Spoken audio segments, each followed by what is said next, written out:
So I've been following this little endeavor by Sean Duffy, the transportation secretary, since right after Trump took office. And it was right after that tragic air collision with a military helicopter that kind of prompted this need like, hey, we need to overhaul our air traffic controller system.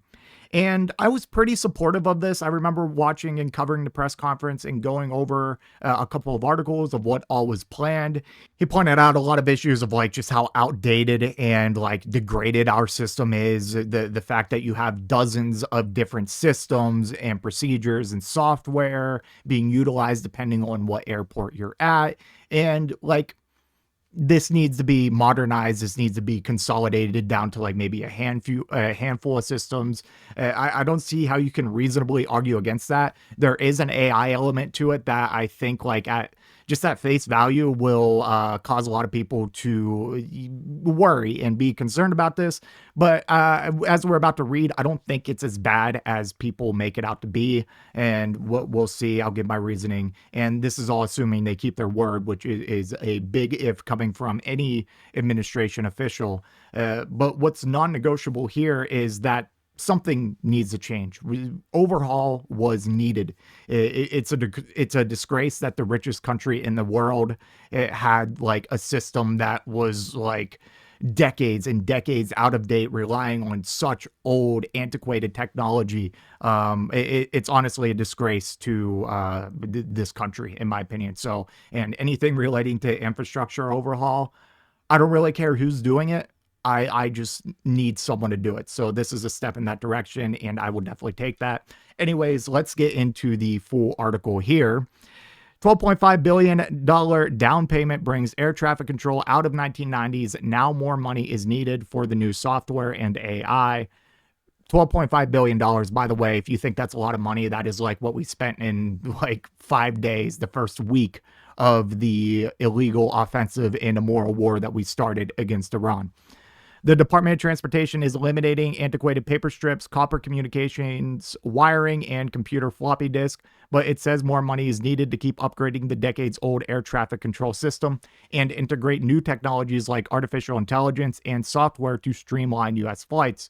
Congress allocates $12.5 billion in President Donald Trump's spending bill, which the administration calls a down payment, but there's still more to be done, said Transportation Secretary Sean Duffy. We're going to need more money for the software side of this build, Duffy told a room full of reporters and officials. Congress is going to have to find a pathway to get us the rest of the money. It's going to take us some time to develop it, deploy it, debug it, train on it.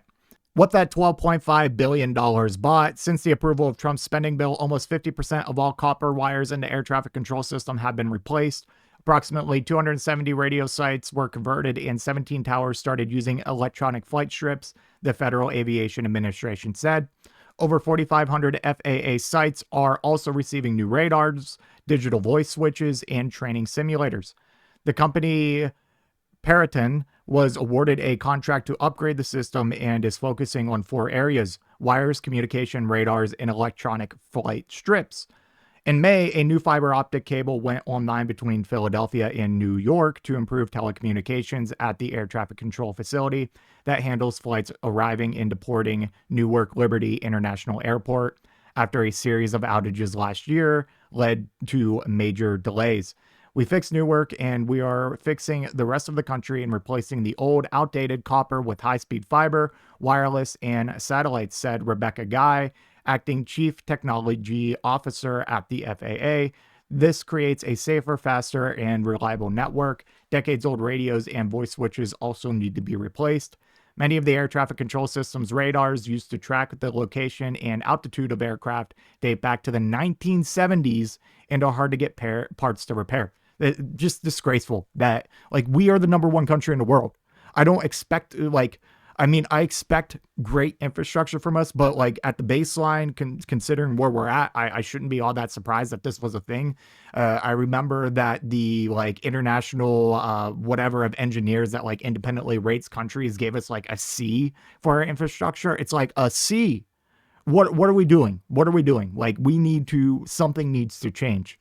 The faster real-time data updates will give controllers more time to pay attention to planes, according to the FAA. Using paper strips today often means controllers are having to do administrative tasks, whether it's passing the flight strip or counting, and that collectively can cause a loss of situational awareness, Guy said. What's next? The DOT's goal is to complete the total overhaul of the air traffic control system by the end of 2028. Duffy said he needs an additional $7 to $10 billion to upgrade the software and will leave it to Congress to decide how to fund additional upgrades to facilities. Justin Chaccio, president of Periton's National Aerospace Solutions sector, said it will also deploy artificial intelligence to make aviation safer and more efficient. Risks are caught before they become crises. Schedules are stress tested before they break. Tasks that used to take the team days or weeks, they are now complete in minutes or even seconds. That is the new baseline. The technology does not replace people, it makes them superhuman. Though Duffy reiterated that human air traffic controllers will continue to be in charge, will use AI tools, but AI doesn't make the decisions, Duffy said. So, at face value, at a glance, that could sound concerning, but if it's actually for kind of like a secondary system of safeguards, I'm completely fine with that. Or to maybe automate simple tasks to make the flight controllers' jobs easier. I try not to be reactionary against AI, as many of my fellow leftists would be. But because I can see a place for AI in our economy, and I can see practical uses for it, not in a sense of massive labor displacement or anything like that. And also people get worried because AI can make mistakes.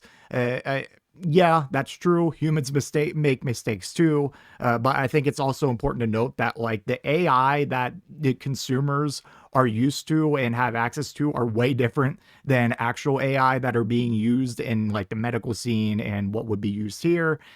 Most AI that you interact with is just an LLM, a large language model, not fully fledged AI.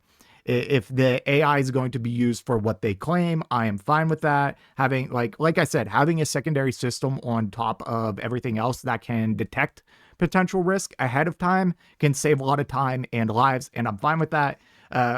Overall, I'm just kind of supportive of this because it's one of the rare things that we'll talk about in 10 years. It's yeah, this is one of the very few things that the Trump administration actually did right. I mean, time will tell to see how this overhaul actually performs. But from what I understand, I don't have a lot of complaints here.